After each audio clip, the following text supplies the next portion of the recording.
gracia, el Señor es contigo. Bendita tú eres entre todas las mujeres, y bendito es el fruto de tu vientre, Jesús. Santa María, Madre de Dios, ruega por nosotros pecadores, ahora y en la hora de nuestra muerte. Amén. Muy bien, en nombre del Padre, y del Hijo, y del Espíritu Santo. Amén. Bueno, pues una felicidad estar otra vez con ustedes. Yo creo que es muy bueno que se den estas dos clases juntas porque la idea es conectar con lo que hablamos la vez pasada. Voy a tratar de ser muy aterrizado. De nuevo, si ustedes ven que hay algo que no lo entendieron o les parezca raro, por favor háganme saber, me avisan. La idea es que sea un poquito también aterrizado, que no sea pues muy denso.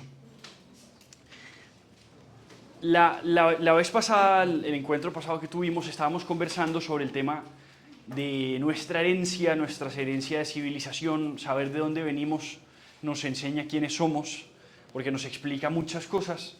Entre esas cosas muy grandes sobre nosotros, hablábamos de, por ejemplo, esas empresas grandes como fueron la evangelización y como fue, por ejemplo, el mestizaje. Pero todo eso, al final, tiene que tener un resultado. Y ese resultado, pues al final es como el tesoro que tenemos. Y la idea es que hoy hagamos una profundización sobre lo que significa tener ese tesoro, y especialmente sobre una virtud que es la que nos enseña a apreciar ese tesoro. Nosotros hablamos de todos estos temas como lo que fue el resultado de esa mezcla entre todos esos mundos que hay de herencia de los indígenas, que hay herencia de los españoles, que es mucha.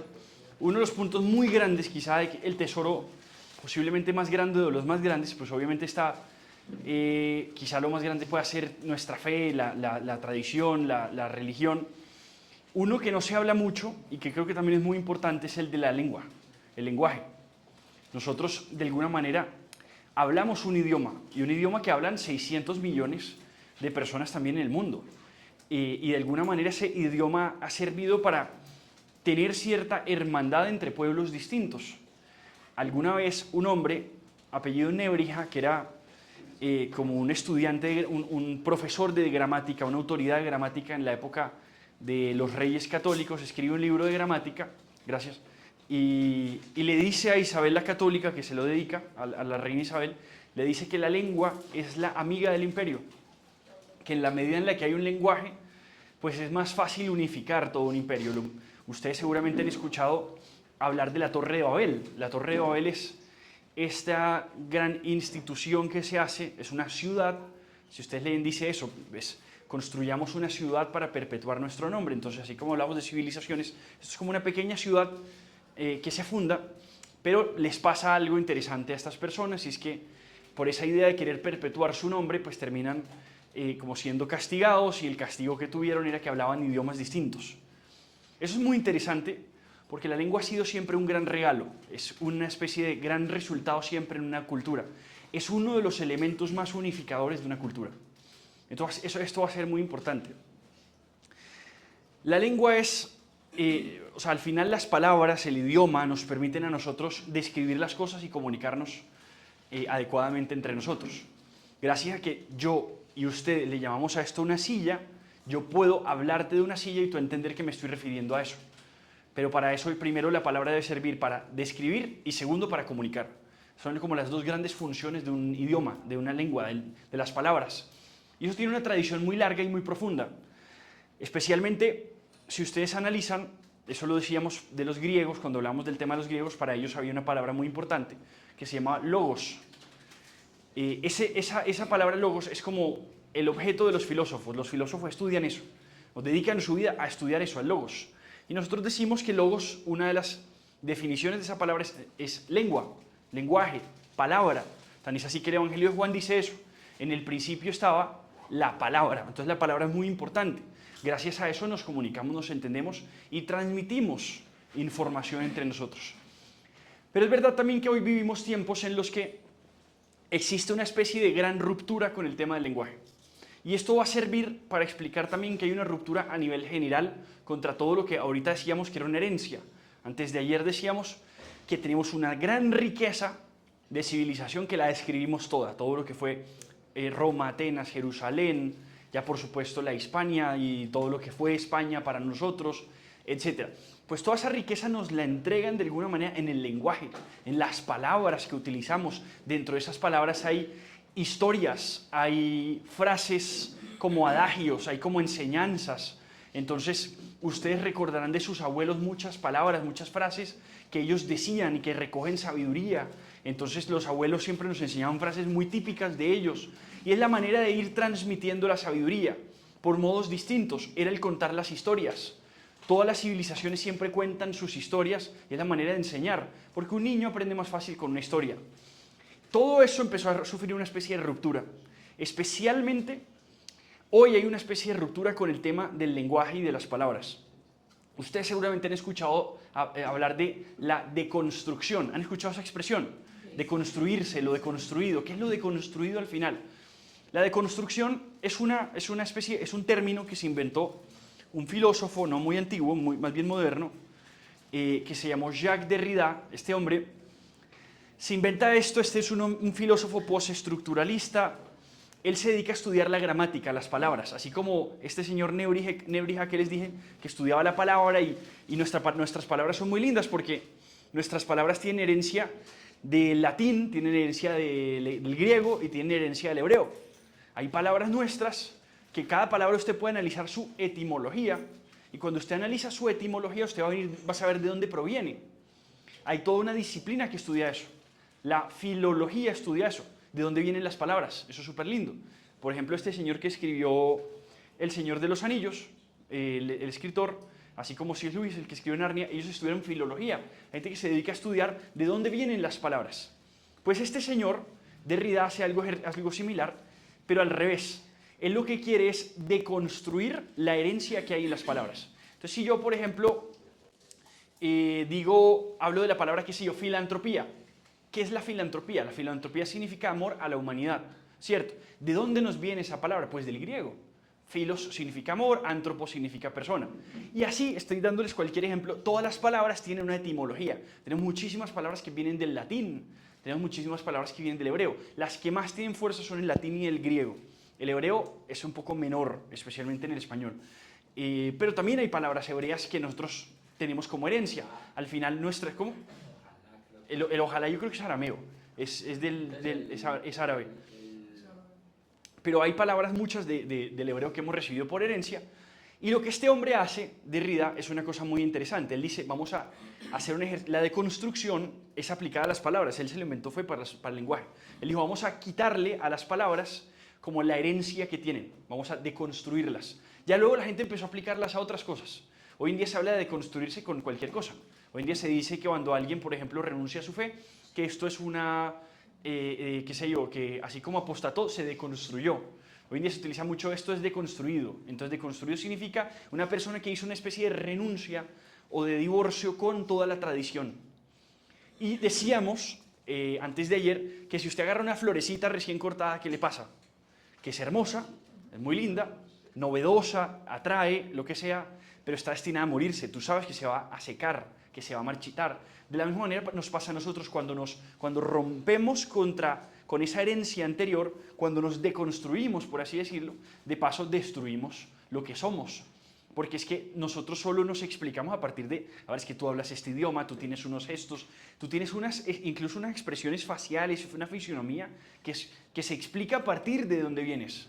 ¿Cierto? Uno dice mucho, qué sé yo, el de santuario, el de no sé qué, pues son muy narizones, son muy no sé qué. Eso tiene toda una explicación y muy profunda. A los judíos los perseguían mucho porque eran muy narizones. Se burlaban de ellos, los dibujaban con unas narices muy grandes y como muy codiciosos, entonces los muestran así como...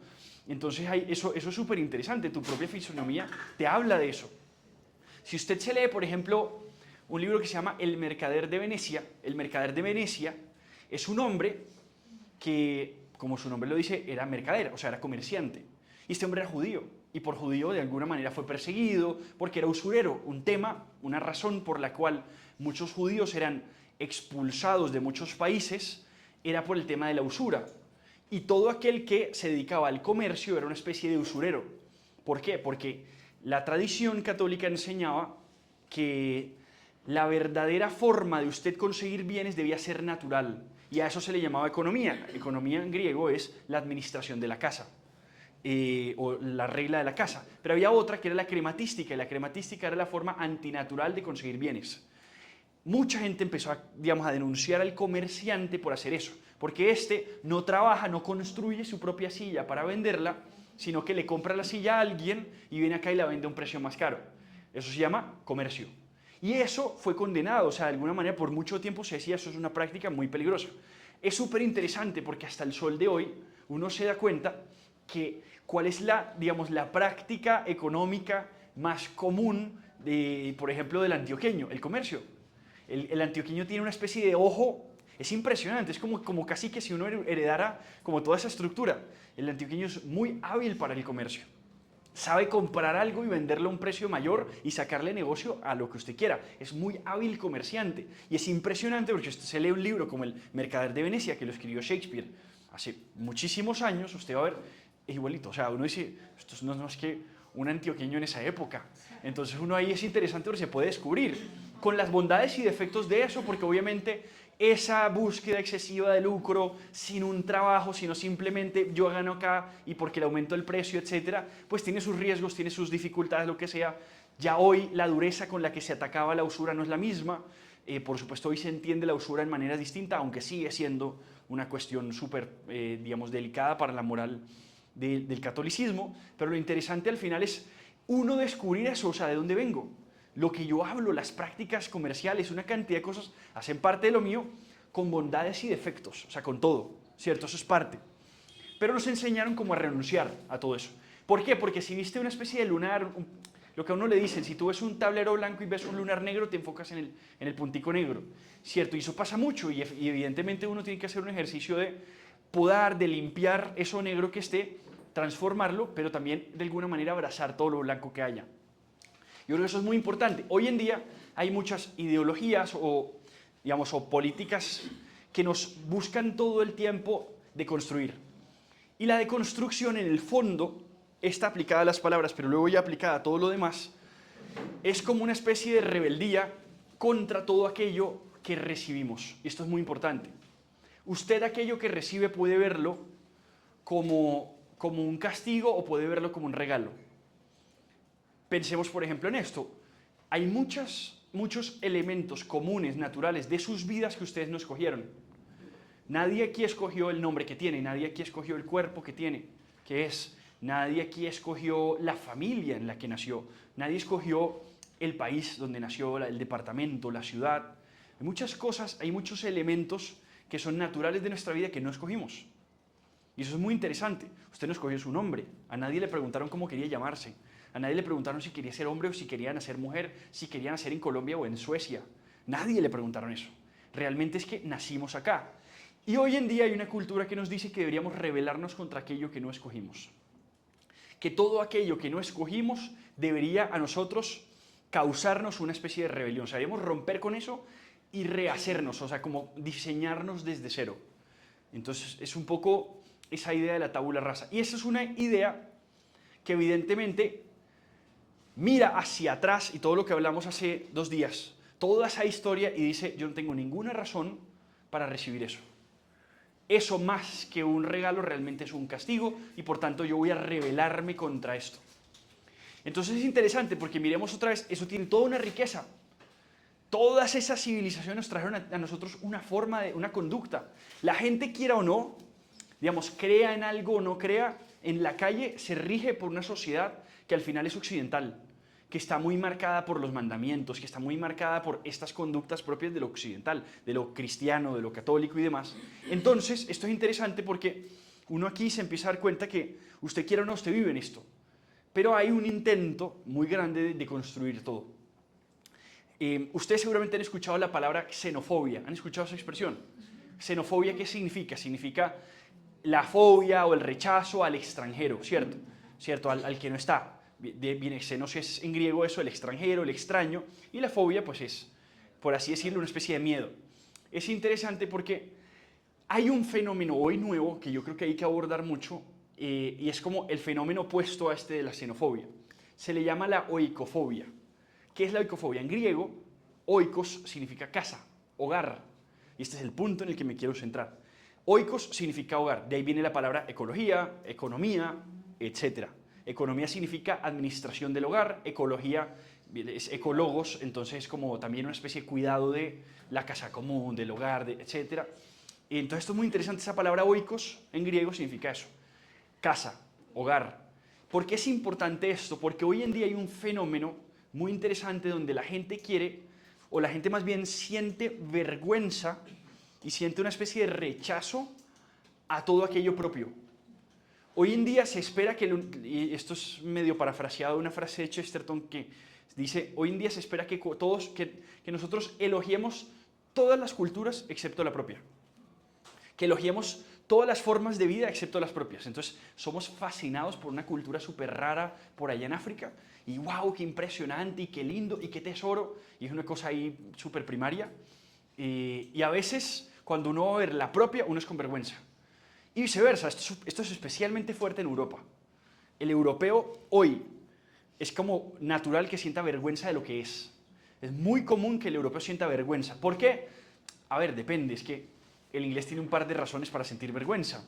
Los ingleses en su forma de conquistar eso iban robando y tenían unas formas muy burdas. Pero en general, la mayoría, lo que pasa es que como eran países que conquistaban, que llevaban sus culturas a otros lados, cometieron atrocidades como también bondades. Y en esas, el europeo hoy en día está muy enseñado a renegar de su cultura y sentir vergüenza por todo el daño que hicimos a la humanidad. Esto es especialmente muy fuerte, por ejemplo, en países como Alemania. En Alemania, por ejemplo, la gente realmente ya tiene un nivel de desarraigo, de desprendimiento con sus raíces tan total que realmente es que no tienen manera de apelar a nada que signifique una herencia común. Y en parte es porque les pasó una tragedia, es decir, es porque antes lo que implicaba apelar a esa herencia era una cosa completamente diabólica, o sea, era una cosa completamente cruel. Entonces, obviamente, ¿qué generó eso? Que por miedo a no quedar encajado en eso, que hubo en su pasado, terminaron, digamos, rechazando todo lo que hubo antes en su pasado.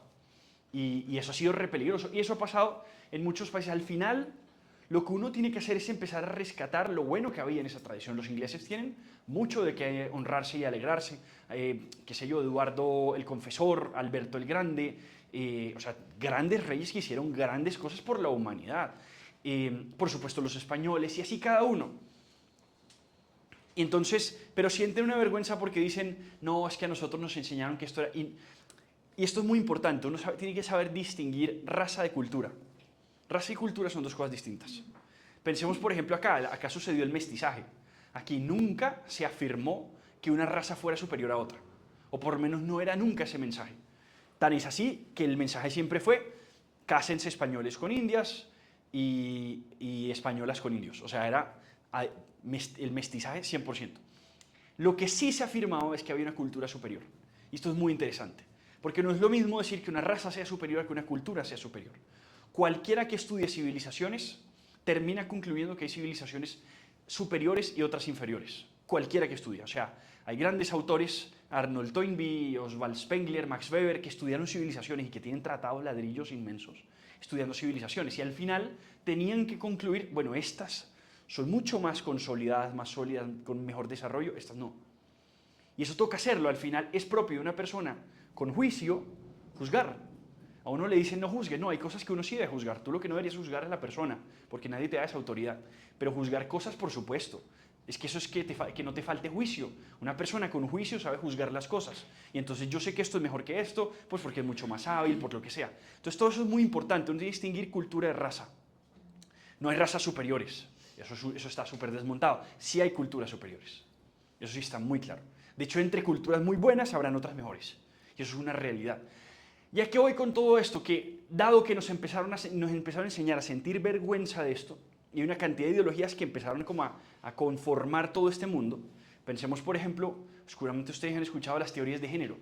Las teorías de género son una deconstrucción, es una rebelión contra algo propio de nuestra herencia, que es nuestro cuerpo.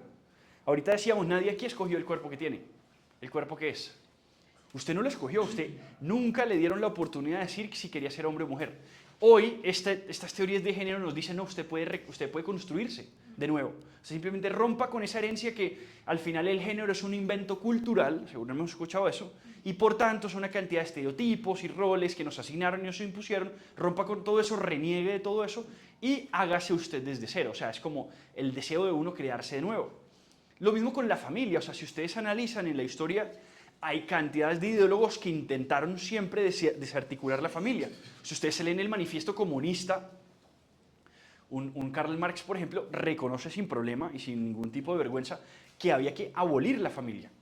Porque es que ya la comunidad a la que tú debías pertenecer era el proletariado universal. Y esa era la pertenencia que nosotros tenemos, ninguna otra. Y entonces, digamos, hay una gran agenda contra la familia. ¿Por qué? Porque la familia es eso que tampoco escogimos. Nadie escogió. Usted no escogió tener los hermanos que le tocaron. Y a usted le tocó aguantarse a sus hermanos. Es distinto cuando usted se casa. Cuando usted se casa, usted sí puede escoger. Y usted dice, ¿será con esta mujer si puedo vivir toda mi vida o no? Usted con sus hermanos no pudo hacer eso. No tuvo opción.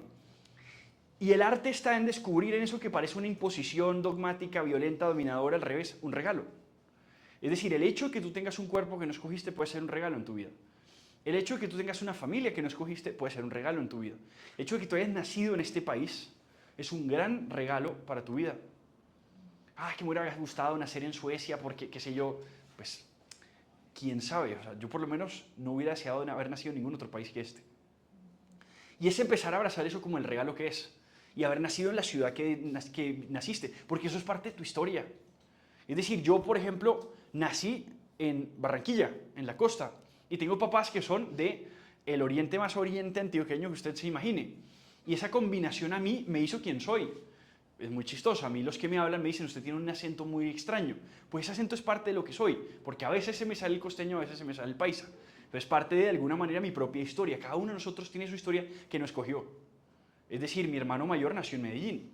Y por temas de la violencia, acá en Medellín, después de la muerte de Pablo Escobar, mis padres se fueron a Barranquilla, que era un lugar mucho más seguro. Y es súper interesante, pero por cuestión de un año yo pude haber nacido en Barranquilla. O sea, si yo hubiera en Medellín, se hubieran aguantado un año más. Entonces, todo eso hace parte de nuestra historia y es parte de lo que somos. Y entonces usted empezará a rescatar la bondad de cada uno de esos lugares donde usted se le permitió estar. Y eso es muy poderoso. Hoy estamos en una cultura apátrida. Ustedes seguramente han escuchado algunos esa idea del ciudadano global. Eso es una expresión muy de moda. Entonces yo soy un ciudadano global. ¿Qué significa que eres un ciudadano global? No, pues es que yo en realidad soy ciudadano pues del universo. Yo no tengo como un país propio, yo realmente soy como cosmopolita y tal. Eso en realidad es una actitud apátrida. Es una actitud de rechazo. Yo hace poco vi una joven diciendo, sí, yo nací en Colombia, pero yo en realidad soy francesa. O sea, que similar es al que dice yo nací hombre, pero me siento mujer, o que, etcétera. Al final hay una especie de yo rechazo eso que recibí y me reconstruyo. Me voy a deconstruir para luego hacerme como yo desee. Y eso al final del día es una negación de lo que recibí. Y al final lo que recibiste es un regalo. Estamos enseñados a maldecir nuestros regalos. Esto una vez se lo escuchó un profesor de sociología y me pareció súper interesante. Él decía que la mayoría de civilizaciones en la historia tienen hasta rituales de maldición de regalo. ¿Qué significa la maldición de regalo? Que usted recibe algo y usted siempre tiene que denigrar el regalo. Y eso es curioso, pero hasta nosotros, hasta por costumbre lo tenemos. Usted le dan un regalo y usted dice, no, pero ¿para qué? No era necesario, no tenías que molestarte, no sé qué. Uno está como ya muy mentalizado a que tiene que como que quitarle valor al regalo. Eso es muy raro. Pero eso es una cosa que uno tiene que aprender a cambiar. Uno tiene que aprender a recibir. No estamos enseñados a recibir. Por ejemplo, el antioqueño está muy poco enseñado a recibir. El antioqueño es muy contrario a la recepción, o sea, es muy como que se siente humillado si sus padres le ayudan y él ya tiene 25 o 27 años. Porque como así, ya yo debería ser capaz por mí mismo. Tenemos una especie de deseo de autosuficiencia que nos hace rechazar los regalos. Y la vida consiste también a veces en recibir regalos y agradecer esos regalos. Esos regalos son, por ejemplo, los que recibimos. El nombre que usted tiene es un regalo muy grande. Los romanos enseñaban que el nombre es un destino, que no es, digamos, no es por el azar que usted recibió el nombre que tiene. Que si usted recibió un nombre, eso le traza a usted algo en la vida.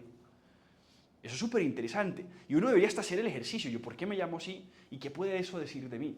Uno puede decir, eso es una absoluta coincidencia de que un día mi papá se levantó y dijo, vamos a ponerle este nombre. No, realmente pasan muchas cosas realmente como espirituales que hacen que usted tenga el nombre que tiene.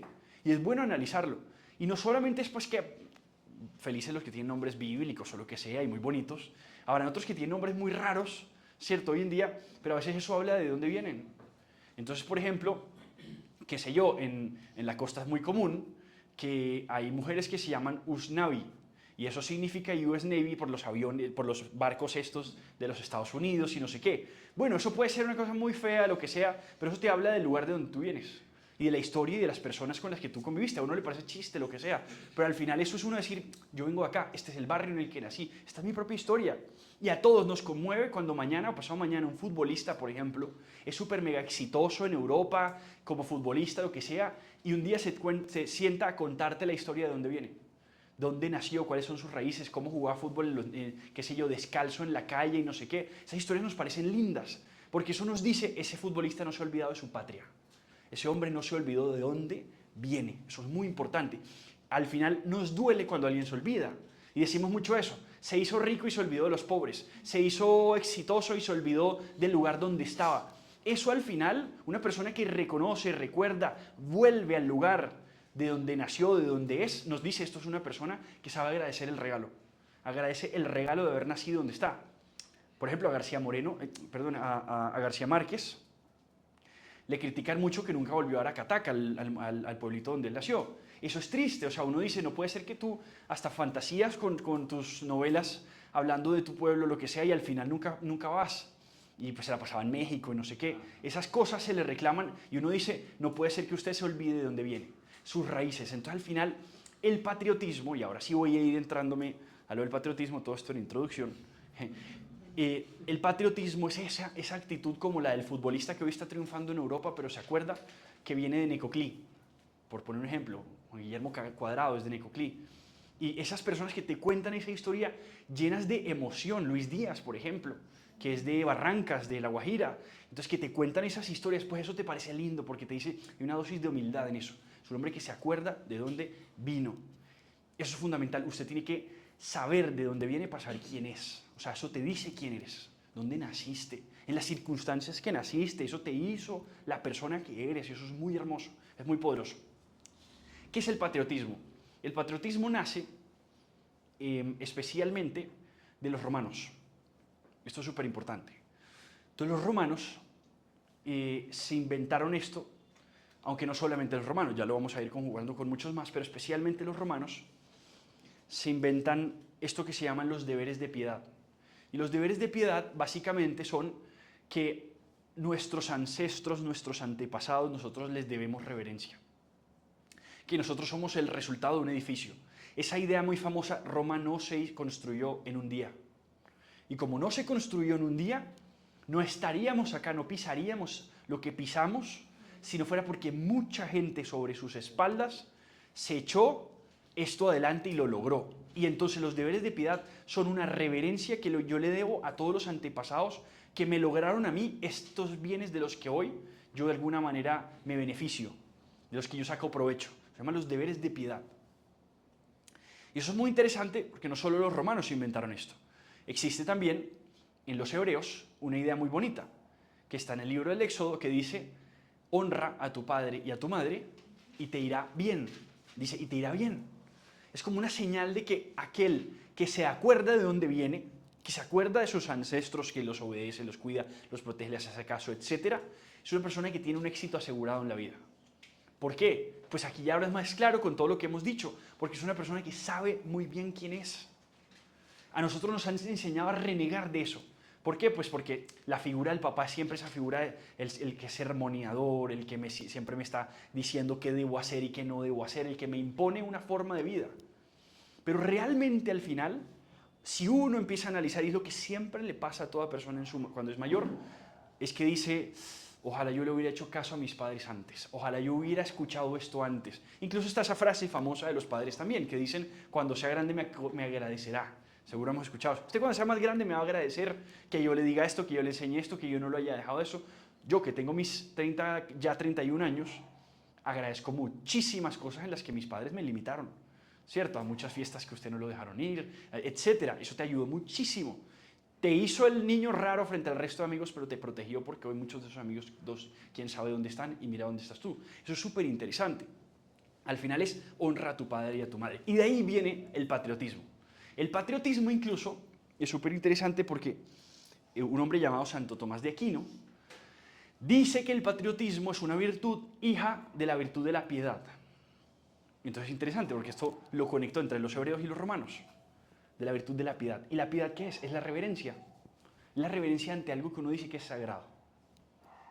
O sea, si yo sé que esto es sagrado, lo trato con reverencia. Cuando usted entra a un templo, usted lo protege. Cuando usted entra a un museo, usted dice, yo no puedo echarle, como hacen ahorita, echarle sopa a este cuadro. Eso es una irreverencia, ¿cierto? Que está pasando en muchos museos y demás. Cuando usted entra a lugares que usted sabe que tienen mucho valor porque nos los heredaron, piensen ustedes esto. Piensen ustedes en si sus abuelitos o sus padres a ustedes les heredaron algo. Que la bufanda del abuelito, me acuerdo, ahí la tengo colgada, o el mueble de mi abuela de no sé dónde, ahí todavía está y vea cómo está, el reloj que me regaló mi papá de tal cosa. Y es interesante porque esas cosas se les llama símbolos. Y un símbolo es algo que nos une. Y es fundamental en el patriotismo. Y nosotros le guardamos reverencia a los símbolos. Símbolo, por definición, es una palabra griega que significa aquello que une.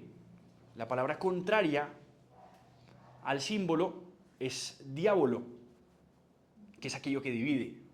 Eso es súper interesante. Un símbolo es lo que te une, un diábolo es lo que te divide.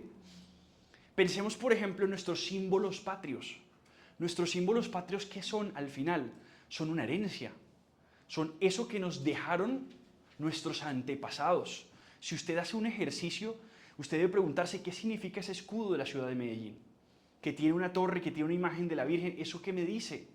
¿O qué significa el escudo, por ejemplo, de la ciudad de Bogotá, que tiene un águila y tiene unos granados alrededor? ¿Qué significa el símbolo de Tunja, que tiene también un águila? Y pues uno empieza a darse cuenta que todos estos escudos son herencia lejísimos de españoles. O sea, el de Bogotá lo puso Carlos V, que fue un emperador, y fue hace muchísimo tiempo. Y uno empieza a analizar todas estas cosas y uno dice, esto es parte de la herencia nuestra. Es lo que nos quedó. ¿Y qué significan esas cosas? ¿Qué significa esa imagen de la Virgen? ¿Qué significa la Virgen de la Macarena?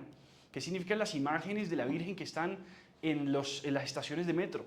Acá nosotros tenemos Floresta y Estadio. En el Estadio está la Macarena, en Floresta está la Dolorosa, me parece. Son imágenes preciosas. ¿Y qué razón tienen de estar ahí? Obvio, pues eso era una época de guerra, es una época de violencia en Medellín, fue una gran idea de un sacerdote. Es súper interesante esa historia, es decir, eso es parte de la herencia nuestra, de lo que somos en la ciudad. La devoción que le tenemos a ciertas advocaciones marianas específicas en cada ciudad, que la advocación de la Candelaria, o sea, todo eso nos dice, esto somos, esto es parte de nuestra herencia moral y espiritual. Y esas cosas uno tiene que estudiarlas, conocerlas. Pensemos, por ejemplo, en nuestros símbolos patrios, han existido muchos ejercicios por reescribirlos, por rediseñarlos o reformatearlos. Todo este proceso de construcción no hace mucho. Un gobernante, no va a decir quién es, va a ser muy evidente, dijo vamos a cambiar el escudo nacional. Cambiemos el escudo del país, porque les encanta reescribir la historia. Eso se le llama adanismo, o sea, como que vamos a fundar todo desde cero. Vamos a escribir la historia desde cero. Es como tapar esas venas, es tapar esa corriente. De hecho, hay un libro que se llama, que es bastante terrible, a mí me parece pésimo libro, incluso su propio autor ha reconocido que la mayoría de lo que escribe ahí es ficción, este señor Galeano, el libro se llama Las venas abiertas de América Latina, seguro lo han leído, es terrible, pero yo cada vez que veo ese libro pienso mucho en que más que venas abiertas lo que tenemos son arterias tapadas, o sea, nosotros tenemos una corriente que nos frenaron y nos dijeron que no, que esa corriente no deberíamos sentirnos honrados por ella. Y es todo lo que decíamos hace 2 días. Nos enseñaba que denigremos de todo eso, que lo rechacemos. Y no se trata solamente de esa cultura que es apátrida, que es agresiva, violenta en contra de todo eso. Me refiero también a esa que no nos enseñaron. A nosotros no nos enseñaron nuestros símbolos patrios. No nos hablan de enamorarnos de ellos, de tenerle reverencia a esos símbolos patrios. A mí no se me olvida un episodio muy duro de nuestra historia. Hace un par de años, eso debe ser mayo del 2021, me parece, entre el 2021, sí, 2021, fue el paro nacional, seguramente ustedes conocieron eso. El paro nacional en Colombia fue una cosa muy tremenda. Algo que era muy común, un rasgo muy común, eso es que siempre colgaban la bandera al revés. ¿Ustedes han visto eso? Eso era un signo de desprecio de la bandera. Es decir, Hace poco yo le escuchaba también a una actriz famosa decir que la bandera es como un pedazo de papel que ella se podría sonar los mocos con ese pedazo de papel. Un pedazo de tela, decía eso. Una actriz muy reconocida, ya muy mayor, pues, pero muy reconocida en este país. Pero es que no es un pedazo de tela, de nuevo. Es un pedazo de tela, pero al mismo tiempo no lo es. Porque es que si a ti un abuelito te entrega una bufanda, es un pedazo de tela. Pero no es cualquier pedazo de tela, es el pedazo de tela que te dio tu bisabuelo. Y eso tiene una carga simbólica, una carga de afecto que le depositamos a eso, que la hace distinta al resto del mundo. Usted podría comprar una bufanda en cualquier parte, no, pero es que esta específica es la que me une a mí, a todos mis antepasados. Lo mismo con la bandera, el escudo y todos estos símbolos. Nos unen a nosotros con nuestra propia historia, nos hacen reconocer de dónde venimos, quiénes somos. Entonces, decíamos que eso es la piedad, es la reverencia que yo le debo a todas estas cosas, a esto que yo considero sagrado, a esto que nos une. A los colombianos nos unen esos colores y saber de dónde vienen esos colores, por qué están, quién los puso ahí. Y luego, esto es muy interesante, que por ser hija de la piedad tiene como una especie de objetos distintos. Uno le guarda reverencia especialmente a tres cosas. Y esto tiene que ver con el patriotismo. Uno tiene una especie de patriotismo o piedad hacia tres cosas. Lo primero es hacia Dios, esto lo enseña Tomás de Aquino. Entonces hay una piedad a Dios. Lo segundo es a nuestros padres. Lo segundo es a nuestros padres. Y lo tercero es a nuestra patria, al país en el que nacimos. Y ese país en el que nacimos, y esos padres de donde venimos, y ese Dios a quien le guardamos reverencia, conforman al final del día eso que nosotros llamamos hogar. ¿Se acuerdan que decíamos que una civilización es la expresión más amplia de lo que nosotros llamamos hogar? Es porque nosotros en todo eso podemos guardarle reverencia a cuestiones comunes. Esto es muy importante. Es decir, nosotros tenemos elementos comunes que reverenciamos. Eso es lo que nos hace civilización. Le tenemos reverencia a cosas que compartimos entre todos. Eso es clave, eso es fundamental. Es decir, tenemos una especie de gran hogar común. Todos los que somos de Occidente, por así decirlo, tenemos un gran hogar que es el resultado, por así decirlo, cultural de eso que se llamaba la cristiandad. Es el resultado del catolicismo. El catolicismo hizo ciudad, hizo civilización. Y nosotros vivimos en ella. Y lo que nos corresponde es agradecerla, tanto al europeo que nació en casi que cualquier país de Europa, al americano, por supuesto. Tenemos un amor común, un hogar común. Y la política, incluso el oficio público, debería tener ese énfasis. El énfasis de la política debería ser la defensa del hogar.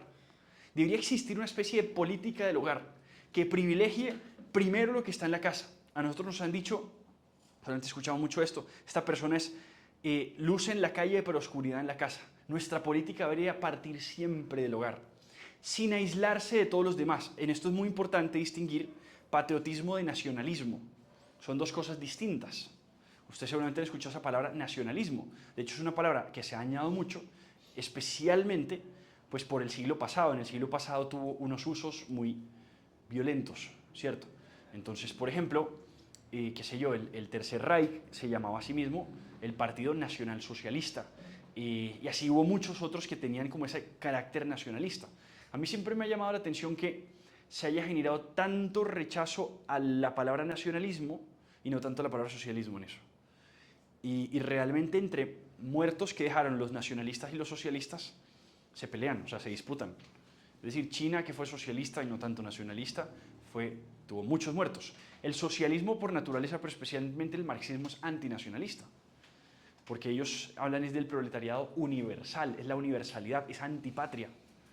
Para los marxistas usted no debería tener una patria, usted no tiene ninguna lealtad a ninguna patria, porque usted son todos los proletarios del universo, proletarios del mundo unidos, decía él.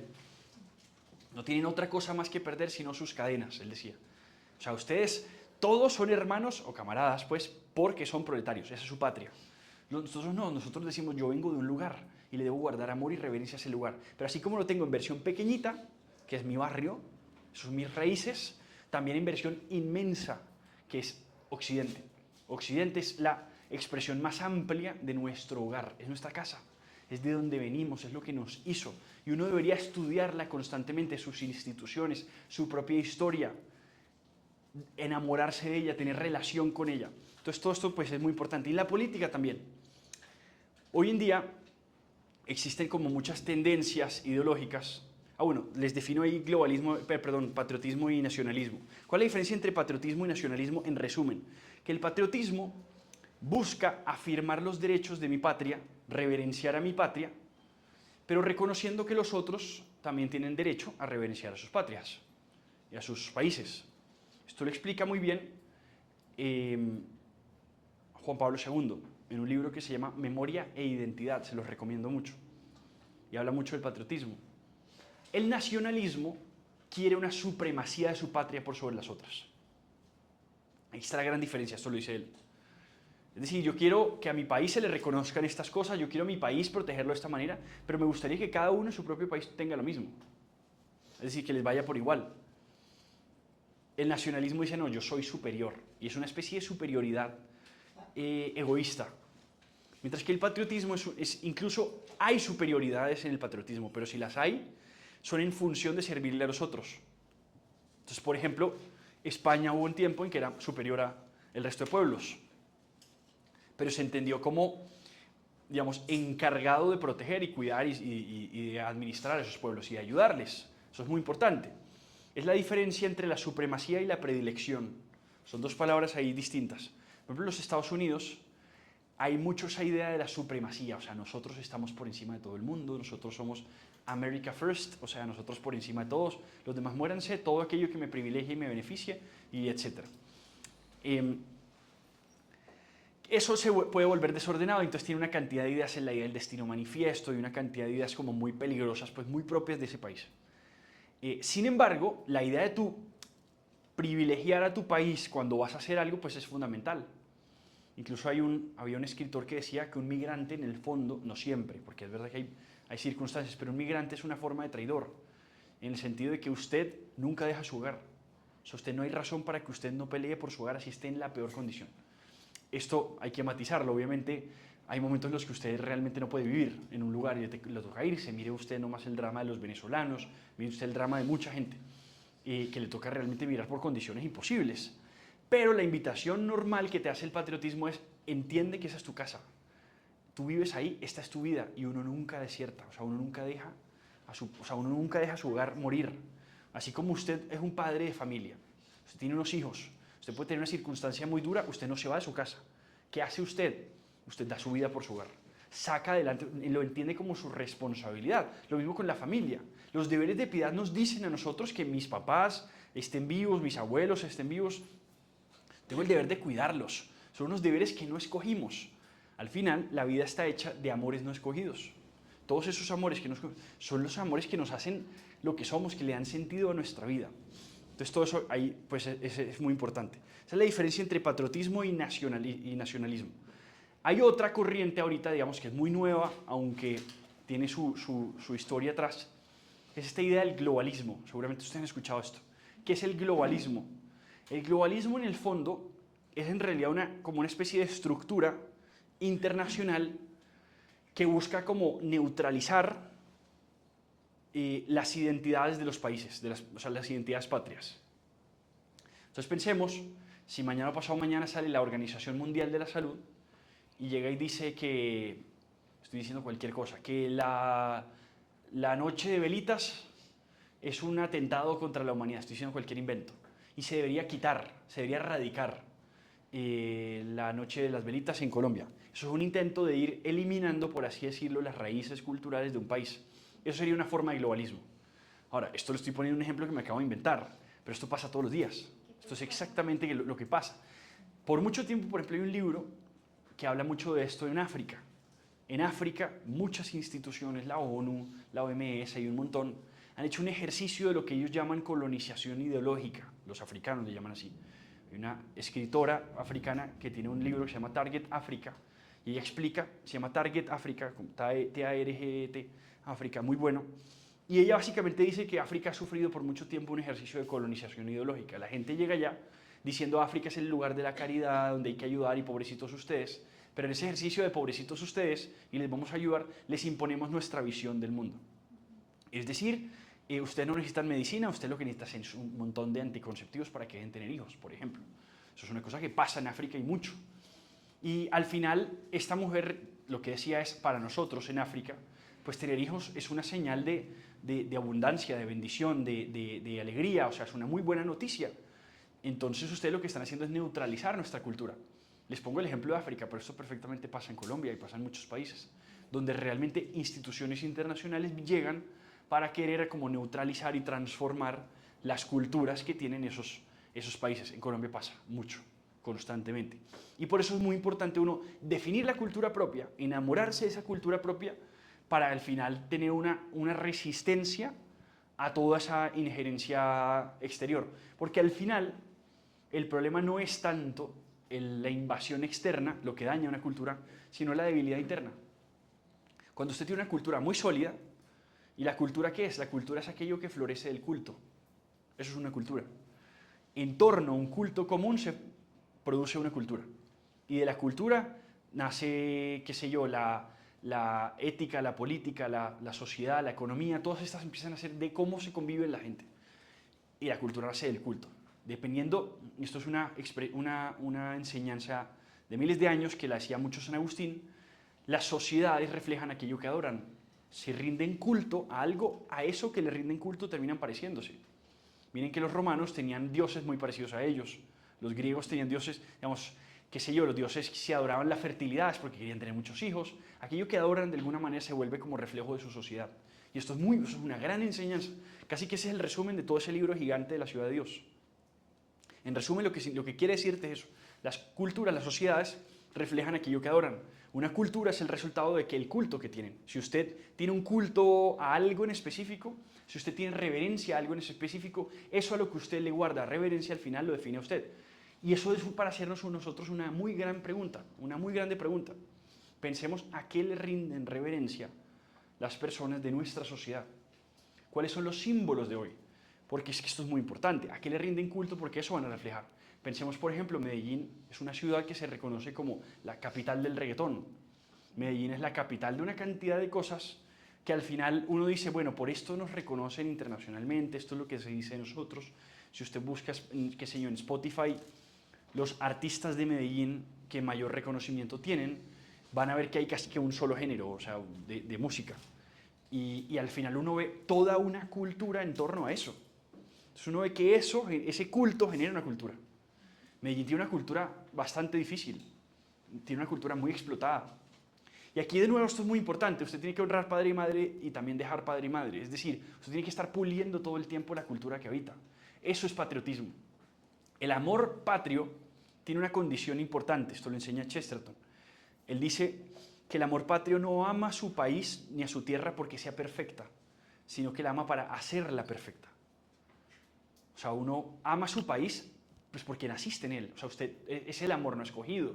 Naciste en él, nadie lo escogió por ti.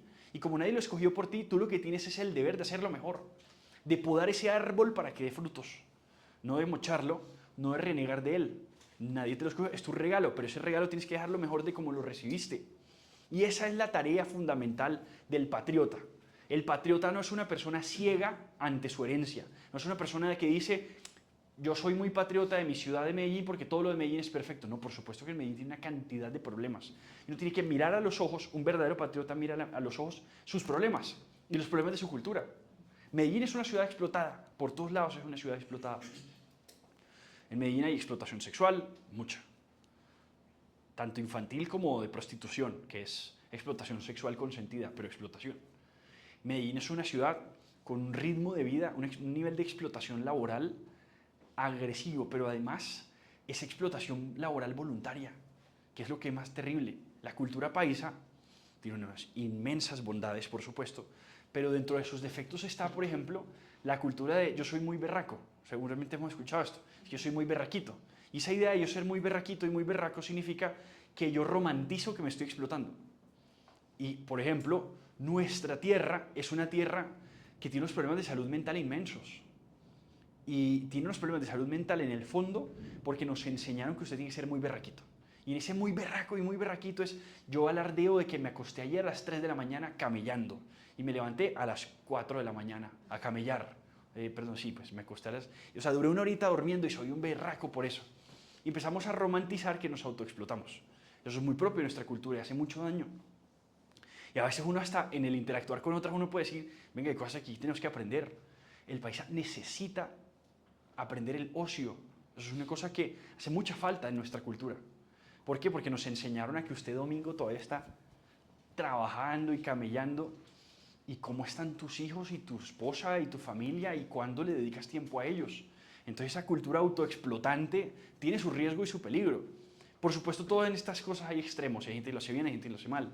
El otro extremo sería pues no hacer nada, o sea, una cultura, qué sé yo, perezosa, holgazán, que todo lo quiere recibir, que todo lo quiere regalado, y por supuesto eso tiene también sus otros grandísimos problemas, pero la cultura autosuficiente, que yo soy berraco porque me exploto, porque trabajo, tiene sus defectos y uno tiene que pulir. No es renunciar a ellos, no es rechazarlos del todo porque tiene su gran bondad. Es una cultura de trabajo, es una cultura de madrugar a trabajar, y eso es una gran bondad, por supuesto, no estoy renegando de ella, estoy apuntando a mejorarla, a perfeccionarla. Eso es una gran reflexión que tiene que hacer el país. Pero es una cultura también de una cantidad de vicios. Es una cultura de gente tan excelente que es excelente para lo bueno como para lo malo, y eso se le ha criticado también. Somos el lugar donde de aquí salió una Laura Montoya como salió un Pablo Escobar. Es decir, en esto, para lo malo y para lo bueno, hay una búsqueda de la excelencia, por así decirlo, o la obstinación por algo que nos da estas cosas. Entonces uno analizar y mirar a los ojos esto, la cultura del reggaetón, y cuánto esto genera, por ejemplo, en los niños. Yo pienso en el hecho de que nosotros nunca le pondríamos una imagen a un niño de aquello que se describe en las letras de una canción de reggaetón, pero sí le ponemos la letra, como si la letra no fuera tan ofensiva como la imagen. Y muchas veces una letra cantada puede ser más peligrosa que una imagen vista. ¿Me hago entender con esto? Eso es muy importante. Y entonces hoy tenemos una cultura que normaliza estas cosas. Y uno tiene que mirar a los ojos la cultura propia para decir, pues parte de ser patriota es transformar esto. Es no dejar esto igual. Es el hecho de que vivimos una ciudad que en muchos escenarios tiene todavía mucho por mejorar en ser más amigable con las familias. Que usted va a lugares y a barrios y realmente usted no puede tener niños ahí, por lo que se ve, por lo que hay, por lo que pasa. Y entonces, ¿cómo hacemos para que nuestros antepasados que privilegiaban tanto los hijos, la familia, pues volvamos y reconozcamos eso que ellos tienen?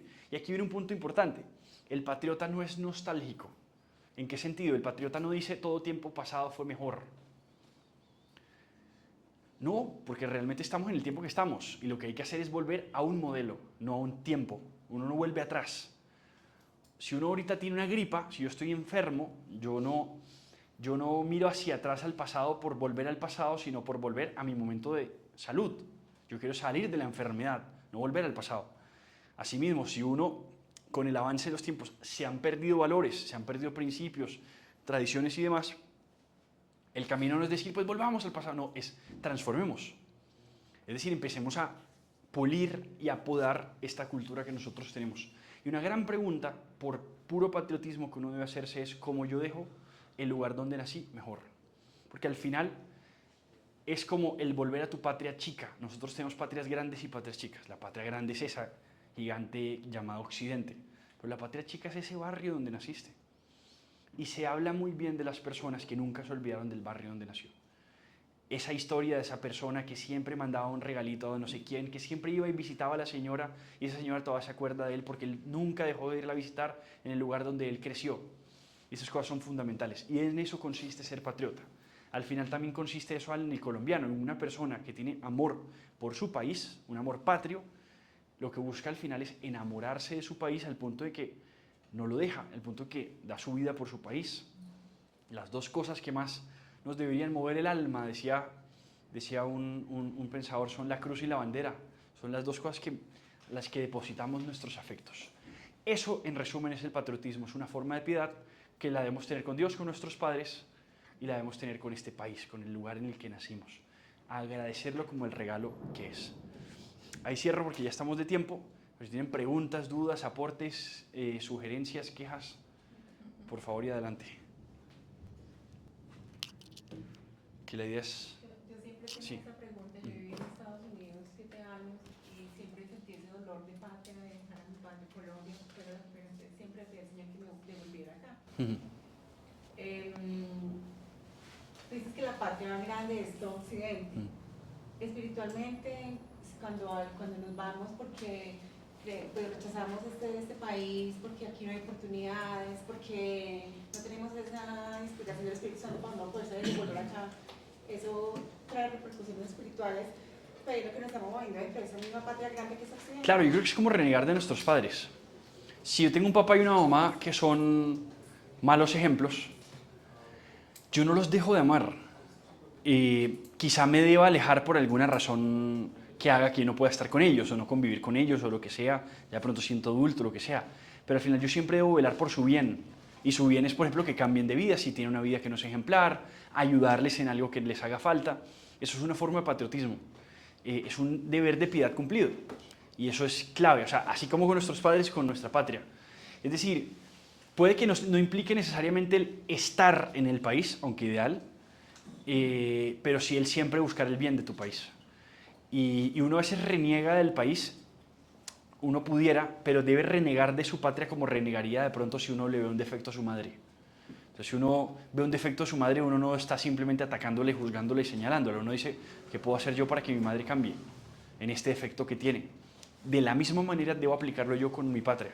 O sea, ¿Y cómo va a hacerle ver a esas personas que están allá, por ejemplo, en Estados Unidos o en España, que es de esta parte también, cómo hacerles ver que se enamoren nuevamente de eso, de que se dejen de renegar? Pues sabiendo con todo este espectro que tenemos a nivel nacional, obviamente también a nivel mundial, ¿cómo hacerles ver que vuelvan a su patria, que se enamoren, que no renieguen de ella? Porque aquí también, ¿cómo les hacemos ver eso? sí, yo creo que es apelar. Yo creo que el patriotismo tiene algo como de natural. Uno en el fondo lo tienen que enseñar a no querer el país. Pero es natural uno querer, así como es natural querer a los padres. Por eso existe la nostalgia. La nostalgia en realidad es una palabra bonita. La nostalgia, uno entiende, no es bueno como que buscar el pasado, pero nostalgia realmente es cuando me hace falta mi casa. Eso significa nostalgia. Es como esa sensación de recordé mi hogar. Es lo que uno siente cuando uno fue niño, ¿cierto? Y eso es una expresión muy bonita. Algo uno puede hacer para ayudar a la gente a enamorarse de su patria es hacerle sentir un poquito de nostalgia. Decirle, recuerda lo feliz que fuiste en tu país, de pronto, con muchos sentidos. Y al final, que un país no se hace grande porque te dé comodidades, o porque te dé lujos. Uno tiene que aprender a valorar la gran bondad que tiene el propio país. Yo te digo sinceramente, no solamente creo que nunca viviría en Estados Unidos, sino que no me gusta la cultura de Estados Unidos. Y a pesar de los 1000 defectos que tiene mi país y el nivel de pobreza 40% y la cantidad de cosas que tiene este país tan graves, yo te puedo decir el nivel de comunidad y de vida en felicidad y una cantidad de elementos que tiene este país no los tiene nadie. Y no tiene la mayoría de los países. Hay estas cifras que no son las que de pronto cualquiera te diría, pero que son muy importantes. Este es uno de los países donde más personas van a misa, especialmente en semana, en el mundo. Junto a Polonia, Filipinas, otros cuantos más. Es decir, este es un país con mucha tradición todavía. Es impresionante, pero la gente cuando viene, y especialmente en una Antioquia, la gente se asombra de ver la cantidad todavía de afecto y de arraigo que hay en el colombiano. Que no hay en muchos países de Hispanoamérica, no la hay. No la hay, o sea, sí es verdad que los colombianos no somos tan patriotas en nuestro afecto. Yo creo que el argentino es mucho más patriota que el colombiano, el mexicano es mucho más, a veces hasta el venezolano es más patriota que el colombiano. El colombiano está muy enseñado a denigrar de su país. Pero el colombiano, en su costumbre de vida y en su forma de vivir aquí, tiene unas tradiciones mucho más saludables que la mayoría de los países. Argentina es un país con unas tradiciones muy destruidas. Es un país que en realidad mantiene discordia. Más allá, es que Colombia yo no creo que sea un país violento, o sea, aquí no es que nos matamos porque nos odiamos. Colombia es un país violentado. Hay una minoría, muy minoría, que sí hace mucho daño y mantiene violentada al resto de la población. Pero Colombia no es un país violento, la mayoría de los colombianos son muy hospitalarios. Y son hospitalarios con el extranjero, eso no pasa en el resto de países. O sea, el colombiano tiene una cantidad de costumbres y de tradiciones de las que nosotros deberíamos sentirnos muy honrados, muy. O sea, yo pienso en la vida en los Estados Unidos, la gente es muy sola. El colombiano no es solo. El colombiano con todo el mundo se hace amigo, fácilmente. Obviamente hoy las cosas tienden a ser muy distintas. El celular, los videojuegos en los niños, una cantidad de cosas hacen mucho daño, por supuesto.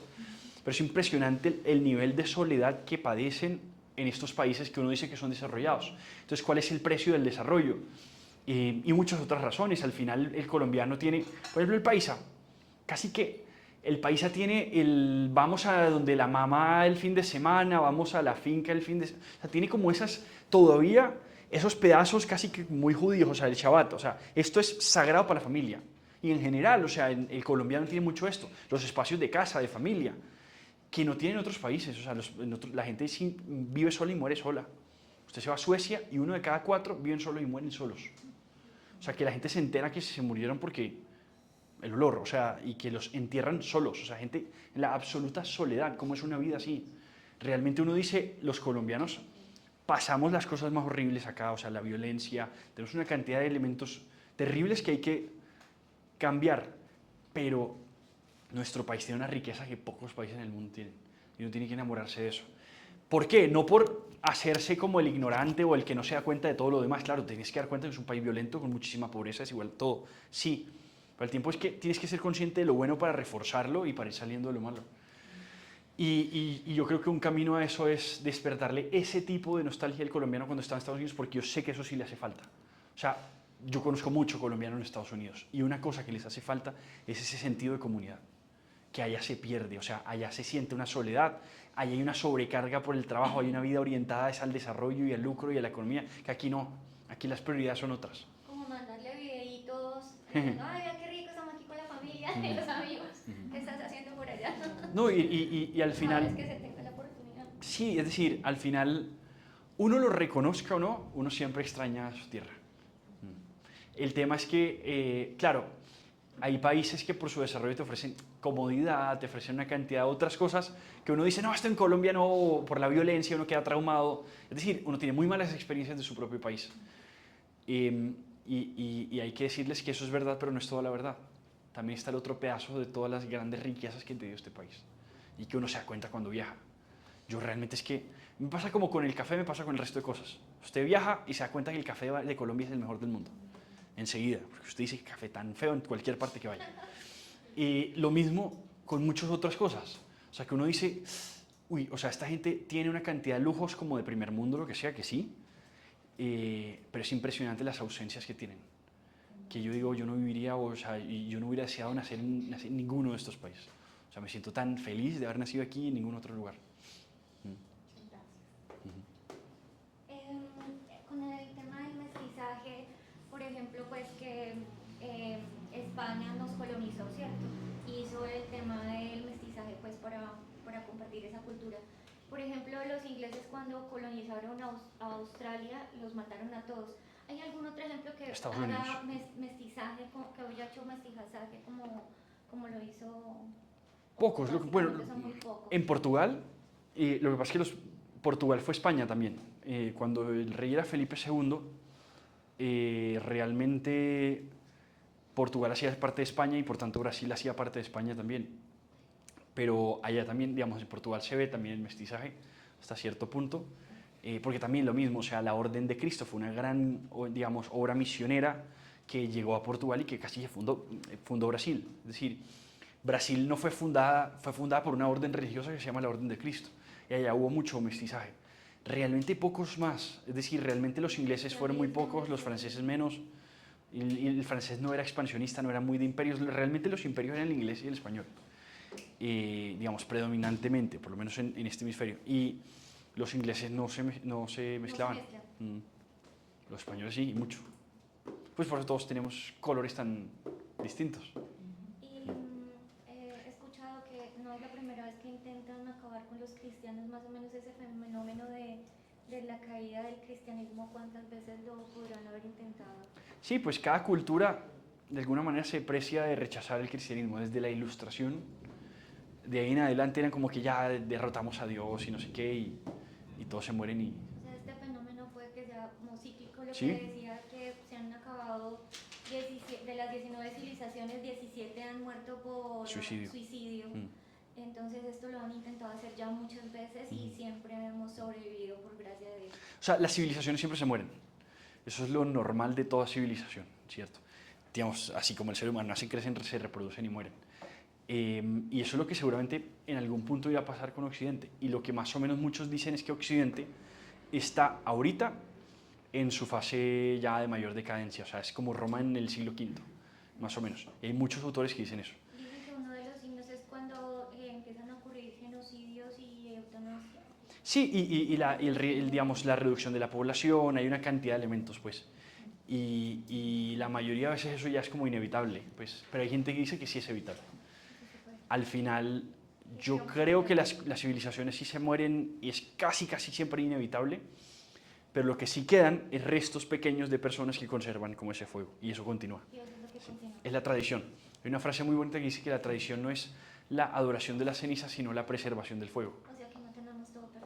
Claro, claro, y no es el fin del mundo. Cuando se estaba acabando Roma, todo el mundo decía, esto se acabó, aquí no hay nada que hacer, y por eso salió León Magno, salió Agustín, todos empezaron a decirle a la gente, no, esto se va a acabar y vamos a seguir.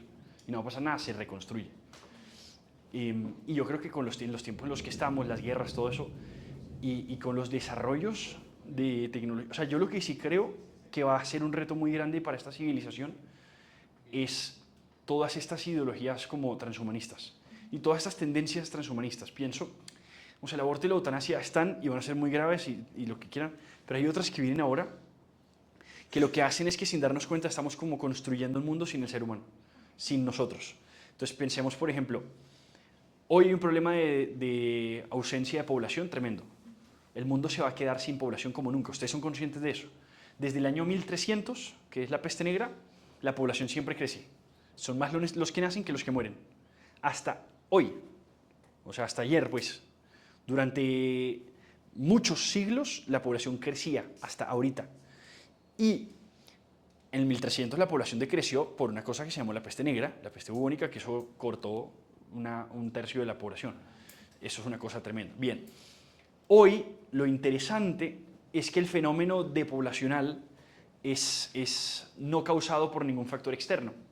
Es decir, no hubo ni una guerra, ni hubo una hambruna, una peste, lo que sea, lo que causó esa reducción de la población significativa. Realmente lo que causa hoy, digamos, el declive poblacional a nivel universal, porque ya, o sea, uno dice que los árabes, no, los árabes tampoco. O sea, que África tampoco, India tampoco. O sea, en India, si usted analiza Calcuta, eso es súper interesante, Calcuta como ciudad tiene una tasa de fertilidad menor a las ciudades europeas capitales. O sea, India está ya por debajo de la tasa de fertilidad, que todo el mundo decía que India es el país más poblado, que eso. Así todos, el único país hoy que se mantiene en tasa de fertilidad estable es Israel. Y es súper interesante. La decisión, entonces, o sea, la razón de por qué hoy la población se reduce es cultural, es realmente cultural. Es un fenómeno mimético, o sea, la gente ve que nadie tiene hijos y tampoco tienen. Es súper interesante porque cuando analizan el caso de Israel, en Israel la razón por la que la gente tiene hijos es por patriotismo. Vamos, más allá de lo que uno piensa del Estado de Israel, yo tengo 1000 opiniones de eso, pero es por patriotismo. La gente dice, y especialmente el judío ortodoxo, dice que la forma de aportarle a su Estado nuevo que ellos construyeron para ellos vivir allá, es un Estado judío, es dándole muchos hijos, porque esos hijos van a ser soldados, porque esos hijos, etc. Eso es súper interesante. Pero lo interesante es que es el caso de los ortodoxos que tienen razones religiosas para hacerlo. Resulta que los judíos seculares, los que son por raza pero que no son practicantes ni nada, también tienen muchos hijos. Y es súper interesante porque en Israel los judíos seculares tienen muchos hijos, pero si te vas a Estados Unidos, que hay una gran porción de judíos seculares, allá no tienen hijos. ¿Por qué los judíos seculares en Estados Unidos no tienen hijos y en Israel sí? Porque es un fenómeno cultural. Es decir, si usted ve que otros tienen hijos, usted también se anima. No sé si me va a entender. Eso es súper interesante, es como mimético, me contagio. Es como, está bien, no es tan horrible tener hijos, no es tan mala noticia tener hijos. Me enseñaron que era lo peor del mundo, no, mira que no. Mira a esta gente, todos los hijos que tienen, lo felices que son, porque los estás viendo, eso te genera contagio enseguida. El problema es que está pasando exactamente eso, pero en versión opuesta en el resto de países del mundo. Todos están diciendo al mismo tiempo, no, qué horrible tener hijos, y como él no tiene, pues entonces yo tampoco porque no me atrevo. Un ejemplo súper interesante de eso es los bomberos, ¿cómo saben si un gatico que se encuentran, que tienen que salvar en una casa que se incendia, es un gatico salvaje o es un gatico mascota? Muy sencillo. Si está dentro de la casa y toca salvarlo, es gatico mascota. Súper interesante esto, es un fenómeno. ¿Por qué? Porque el gatico salvaje, por naturaleza, solito se va. ¿Me entiendes? Se vuela. Él tiene la capacidad solita de volarse. Pero el mascota no fue entrenado para eso. Se fue entrenado diciéndole, tú tienes que, aquí te hacemos todo. ¿Me voy a entender? Y no se dio cuenta que tenía en su ser la facultad de volarse solo. Así el ser humano hoy está como entrenado todo el tiempo a que no es capaz de tener hijos. Y es impresionante, pero antes, pregúntense sus abuelos cuántos hijos tenían. Mi abuelita tuvo 12 y mi otra abuelita tuvo 6. Y es que todos veían a los demás también tener muchos hijos y entonces decían, no, es que sí se puede.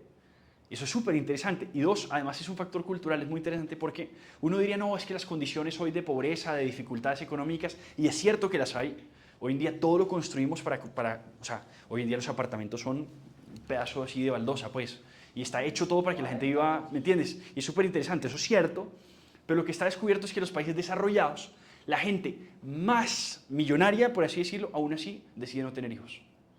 Entonces, realmente la pobreza no es la razón por la que no tienen hijos. O sea, incluso cuando tienen muchísimo dinero dicen, es que, qué sé yo, pagar tantas universidades, empiezan a siempre sacar excusas para no tener. El mayor predictor poblacional hoy es preguntarle a las mujeres cuántos hijos quieren tener. Cuando usted le pregunta a la mujer cuántos hijos quiere tener y usted proyecta eso, efectivamente es el número de hijos que tienen. Hoy la gente, entre comillas, tiene control sobre el número de hijos que tienen. Tienen pleno control por toda la cantidad de cosas que hoy están hechas, con sus injusticias y lo que sea.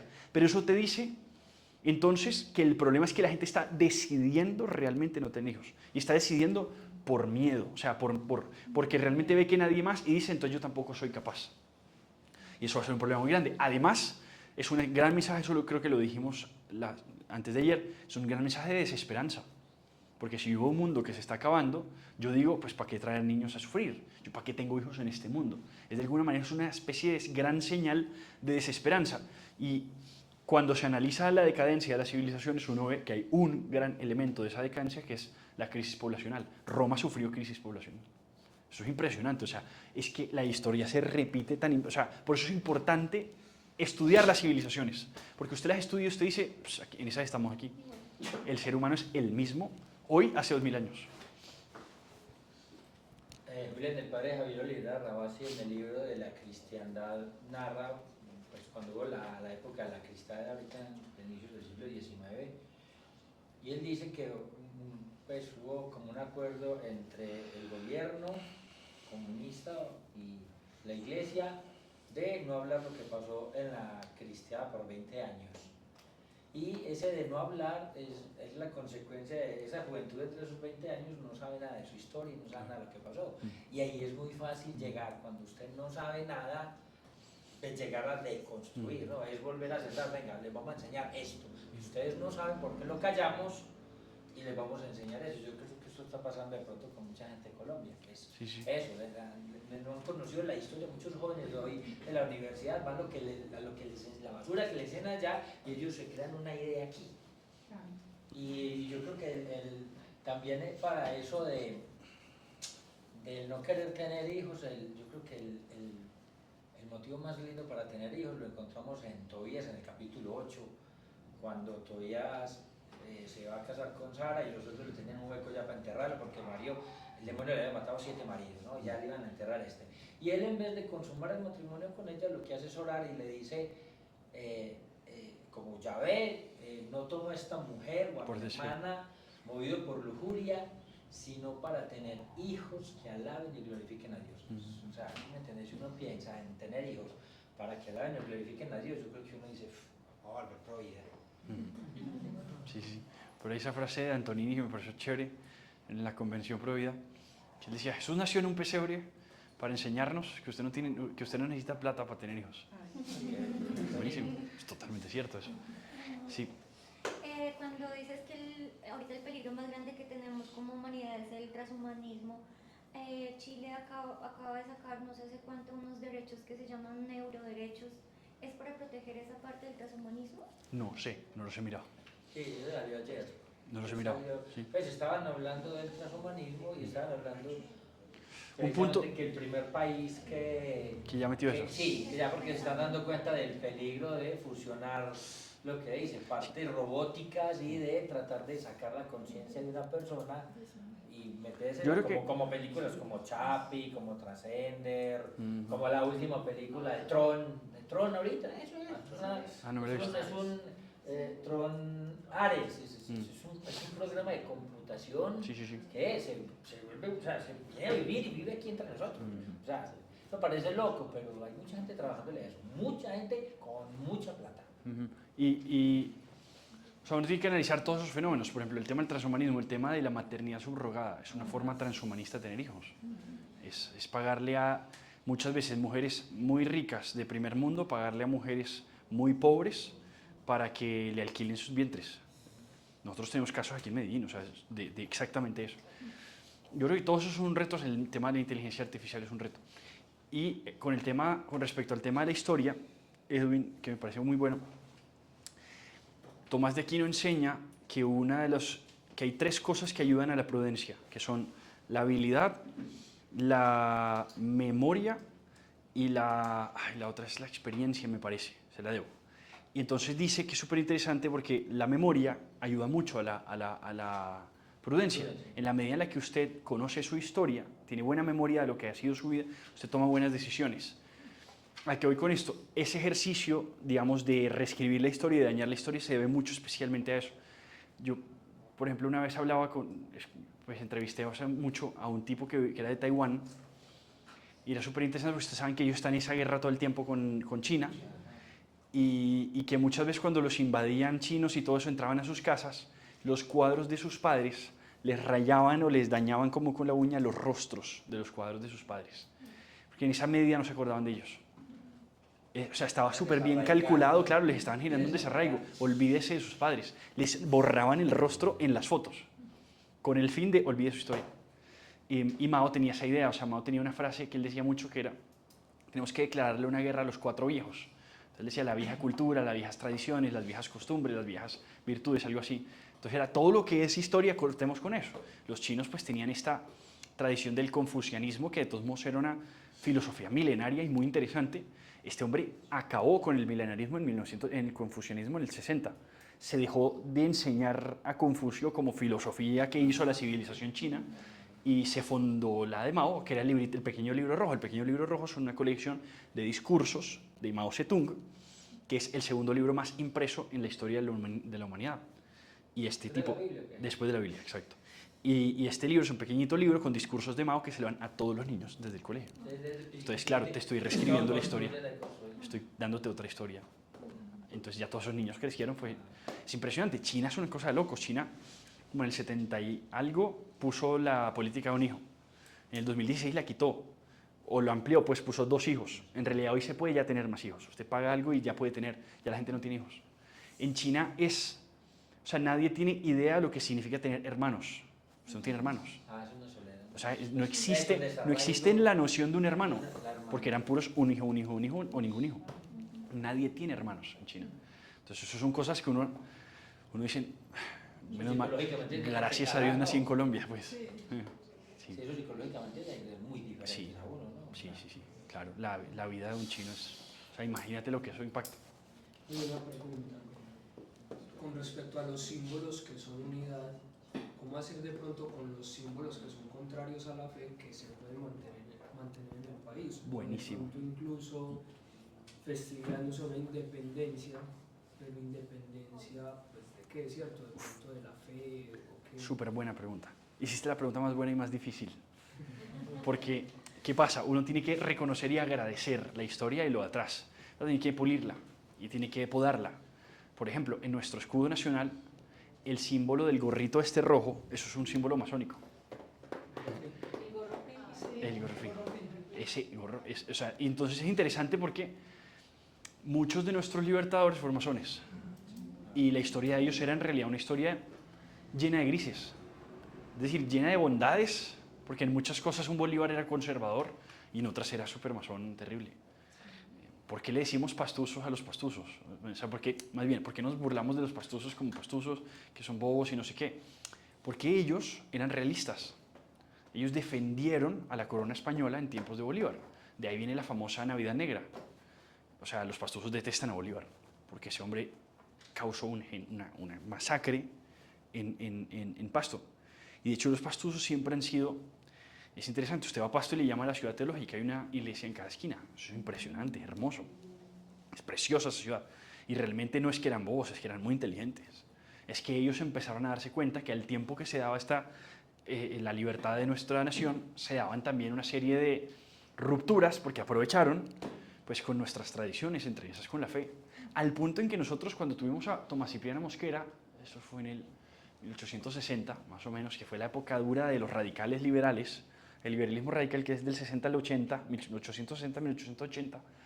Ellos eran masones, los que le llamaban el Calvario, terrible, sobre todo Tomás Cipriano, terrible ese tipo. Tenía un hermano que está en proceso de canonización, porque el hombre era obispo.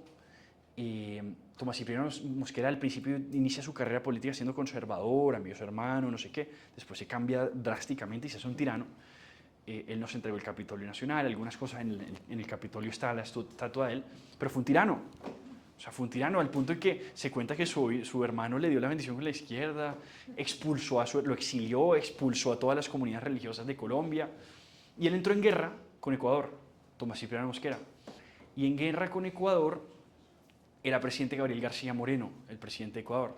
Es un hombre que hoy está en proceso de canonización. García Moreno era un hombre muy católico, que lo mataron de una manera súper violenta y dijo esa frase famosa, Dios no muere. Él inspiró a los cristeros. Y cuando García Moreno y Tomás Cipriano Mosquera entran en guerra, los pastusos defienden a Ecuador.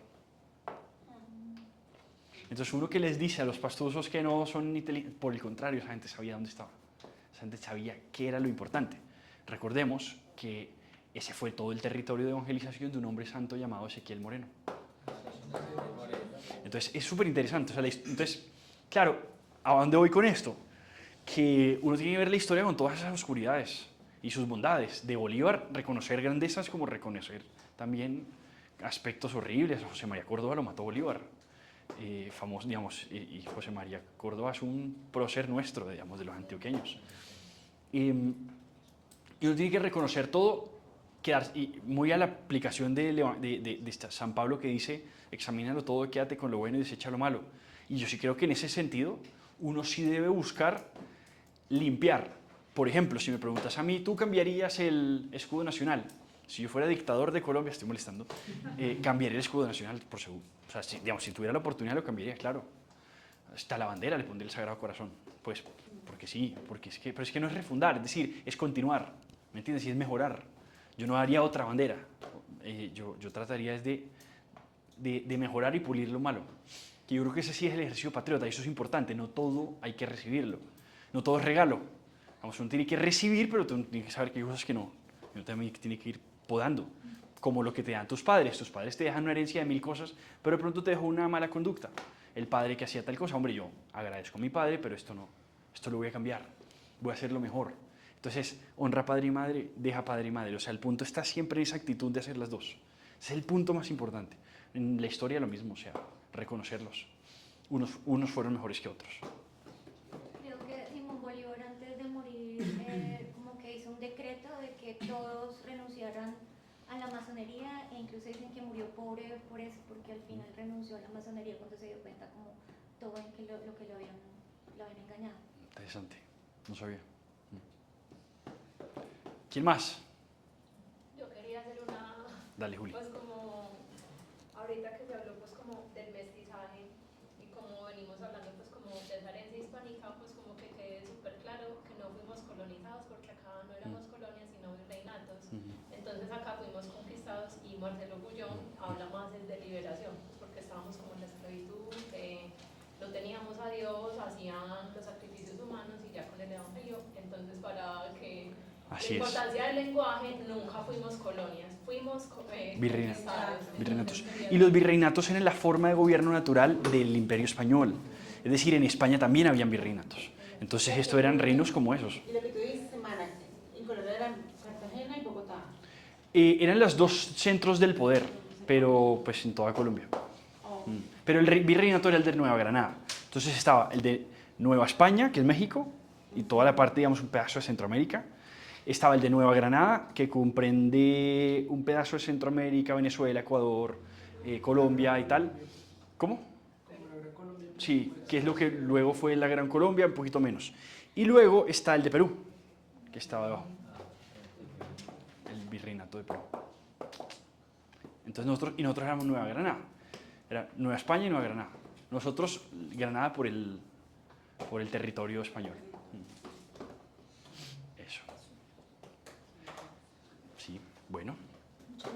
A ustedes, muchas gracias. Y terminemos entonces con oracióncita. Le pido, don Edwin, si nos puede dirigir la oración final. En nombre del Padre, del Hijo y del Espíritu Santo, vamos a darle Pues gracias al Señor por el nuevo día que nos permitió vivir y también por esta enseñanza que hoy ha querido pues también impartirnos a través de Julián. Vamos a pedirle al Señor que así como Él cuando resucitó de agua o fuego, su imagen en esa síndrome, para que no se borrara,